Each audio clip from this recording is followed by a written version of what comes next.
Seja bem-vindo a esse canal, Josi Vlog, onde eu tento mostrar, assim, o meu dia a dia, te influenciar da melhor maneira a servir o reino de Deus. Seja bem-vindo ao reino de Deus. Eis que o reino é chegado aqui na Terra. Então, vamos implantar essa cultura do reino, né? A ideia de Josi Vlog é isso, tanto no Instagram quanto no TikTok ou aqui no YouTube, com vídeos curtos ou longos e vídeos de vlogs ou vídeos como esse, onde eu vou te dizer o que não é dizer eis-me aqui. Porque nós dizemos sempre, eis-me aqui, Senhor, usa-me, usa-me, usa-me. Mas e aí, o que é eis-me aqui? Afinal de contas, o que a gente quer dizer de forma bem simples. Então, o que não é o eis-me aqui? Não é ir uma vez por semana para o culto, até 2 vezes por semana. Quer dizer, eis-me aqui não é só ir para o culto e sentar lá e ter sua cadeira cativa de crente cativo. Tá 40 anos na igreja convertido, serve, que é uma beleza, mas vai lá e tá lá. Às vezes você quer abrir a boca para dar um glória a Deus, mas tá lá, né?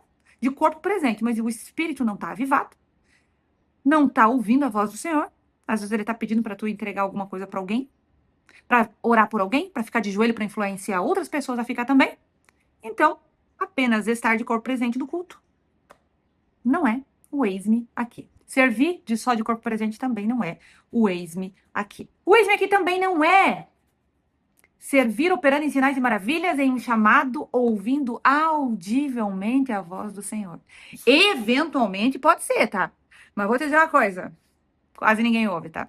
Às vezes, as pessoas que ouvem uma vez durante toda uma vida. Mas é claro que vai ter as pessoas que ouvem, tá? Mas assim, ó, o eis-me aqui não vai começar pra ti, tipo, cara, startou meu ministério. Após você ouvir a voz do Senhor, e daí vai ouvir sempre, após tu começar a ter visões e ver sempre. Cara, a parada é mais na fé mesmo, porque é disso é isso que agrada a Deus, a nossa fé, não é? Então, nós pequenos alecrins dourados do deserto de Israel, podemos não ser o grande alecrim que vai estar ouvindo a voz do Senhor. Então, não espere estar ouvindo audivelmente. Ele vai falar aqui dentro. E, meu irmão, tu busca em discernimento para entender o que é que o papai tá falando. Tá certo? Porque, mas Deus, eu não quero errar. Ai, meu alecrim dourado, vai errar. Vai errar. Sabe por quê? Porque tu é carne, igual eu. Igual o bando de pastor estrela que tem aí, que são os profetas que nunca erram. Mentira deles. Às vezes nem. Olha só. Às vezes sequer esses profetas estrela estão sendo guiados pelo Espírito Santo. Então, assim, ó, nós, carne, nós erramos tentando acertar. Então, qual é o objetivo? Eu quero servir o Senhor. Dá ouvidos ao teu espírito. Ontem a gente estava fazendo um evangelismo num hospital e eu estava sentindo uma dor nas costas. E eu falei, rapaz, mas eu tô ficando velha mesmo, né? E aí eu senti no espírito, será que você tá ficando velha? Ou será que é Deus falando contigo através do teu corpo? Eu falei, é mesmo. Porque isso acontece. Aí eu falei, não, é verdade, é verdade. Mas com quem ele quer que eu fale? Por quê? Primeiro você vai perceber que tem algo no teu corpo falando. Aí você precisa entender de quem. De quem o senhor tá falando. E aí tinha uma senhora do meu lado. Eu falei, caraca. E aí eu fui investigar como o pastor Luciano Subirá indica a gente fazer. Eu cheguei e falei pra ela no ouvido dela, falei, tu tá com dor nas costas? E ela falou, tô. Daí eu coloquei a minha mão em qualquer lugar das costas. Mas a minha mão foi direcionada. E eu perguntei, é aqui? Ela falou, é. Falei, eu posso orar pra você? Ela disse sim. E pronto. Não sei se curou, minha gente. Porque Jesus mandou eu ir e orar para todas as pessoas. Ele mandou eu ir e libertar para todos. Ele mandou eu ir e pregar, ir e batizar. Vá e cumpra o ID. Vai acontecer ou não vai? Isso é Deus e a pessoa. Tu tá cumprindo uma ordem do Senhor. Porque às vezes tu vai orar e não é naquela hora que vai acontecer. É um processo, é daqui a algum tempo. Mas a pessoa, no espírito dela, Deus vai falar com ela se for daquela tua oração. Vai dizer, lembra aquele dia que eu usei tal pessoa para orar por você? Hoje se cumpriu. Sabe? Então assim, ó, comece. Porque os sinais e maravilhas, eles vão vindo no decorrer. Você vai precisar começar. O que também não é o eis-me aqui. Não é aguardar sentado algo grandioso para começar a liberar a cura. Que a gente acabou de falar. A cura, ela vai estar na fila do mercado. A cura vai estar nos hospitais que tu não tem ido visitar. A cura tá nos familiares que tu tem vergonha de orar. A cura, ela tá na empresa que você trabalha, nos clientes que tu atende. Entende que tem situações onde você diz assim, tá, mas eu tenho um trabalho e eu quero cumprir o ID, mas eu não tenho um ministério. Só que você tem o ministério da tua vida. Você tem um trabalho onde você pode estar ministrando sobre as pessoas. Tá, mas as pessoas nem querem ouvir. Cara, seja Cristo. O tempo todo nós estamos ministrando, seguindo o exemplo de Cristo. E se alguém disser que tá com dor, pergunta, posso orar por ti? Sem vergonha nenhuma, cara. E se tiver com vergonha, vai com vergonha mesmo, sabe? Ah, mas e se não acontecer?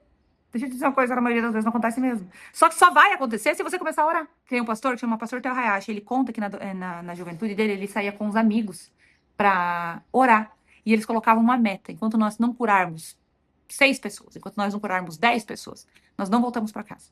Quer dizer, eles oravam por muita gente que não era curada. Mas algumas pessoas eram. Então, a gente vai ter que começar a fazer. Quanto mais nós fizermos, mais cura nós veremos. Porque se a porcentagem de conversão de cura é baixa, nós vamos ter que orar muito para ver pelo menos um pouquinho de cura. Tá entendendo? O que também não é o eis-me aqui é não ler a Bíblia. Não ler a Bíblia, não, você não vai conseguir cumprir o eis-me aqui. Porque capitão tem um manual. Um manual bíblico. E tá tudinho escrito lá. Como que tem que fazer, como é que tem que operar. Tu quer cumprir o eis-me aqui, mas só tá lendo etiqueta de correio da Shopee. Amigo, vai ter que ler a Bíblia. O eis-me aqui também não é sem orar em espírito, para edificação própria, orar em línguas, no secreto. Kennedy Hagin, ele escreveu alguns livros que falam sobre o orar em línguas e quanto somos edificados em espírito quando oramos em línguas no secreto, que é a oração para edificação própria, não é para estar orando em línguas na frente dos outros ou lá no púlpito. Isso já é outra coisa. Orar é para edificação própria. E esse dom é liberado a toda a igreja. Mas tu tem que buscar. Quer discernir as coisas em espírito? Ore em espírito. Em línguas. Vai orar em entendimento também? Vai orar em entendimento também. Mas quem ora em espírito, discerne em espírito. O eis-me aqui também não é uma vida sem renúncia. Cara, eis-me aqui é com renúncia. Tu quer fazer outra coisa hoje, mas o espírito te manda a fazer algo que tu não quer naquele momento. E isso é uma vida com renúncias. Para várias coisas. Eventualmente para comer certas coisas, vai ter que renunciar. Eventualmente, para viver com certas pessoas, vai ter que renunciar. Vai ter que renunciar trabalhos que trazem dinheiro ilícito. Vai ter que renunciar o pecado. Vai ter que renunciar uma vida sem Cristo. Tem que ter renúncia, cara. Tem que ter renúncia. O eis-me aqui também não é uma vida sentado nas mesas erradas, que faz parte da renúncia. E o eis-me aqui não é na zona de conforto, é na zona de confronto. Todo mundo tem uma zona de confronto própria, porque às vezes o que é fácil pra mim não é pra você, o que é fácil pra você não vai ser pra mim. E aí a gente tem que sair dessa zona de conforto, que é tá no culto já tá bom. Não, não tá, cara. Nós temos uma promessa e nós temos uma ordem. A ordem é vá, ide, pregue, batize, cure, liberte.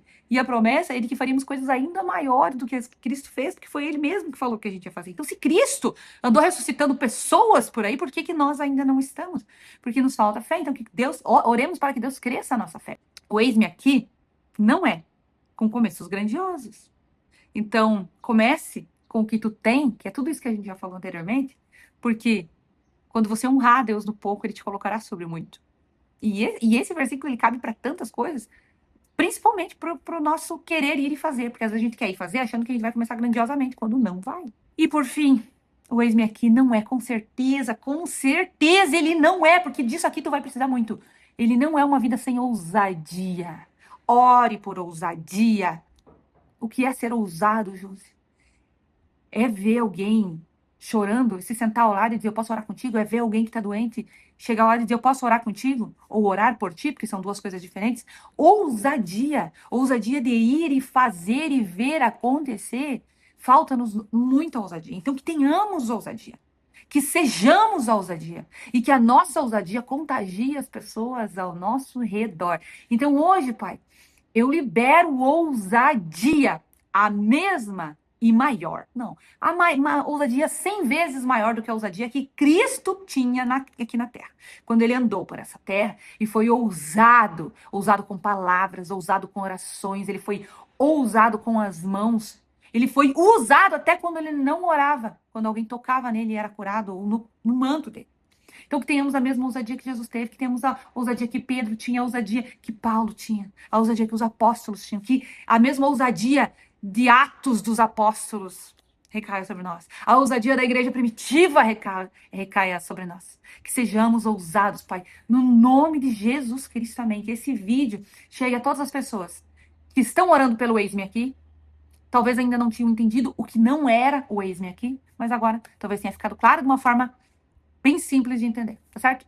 Um beijo e até o próximo vídeo.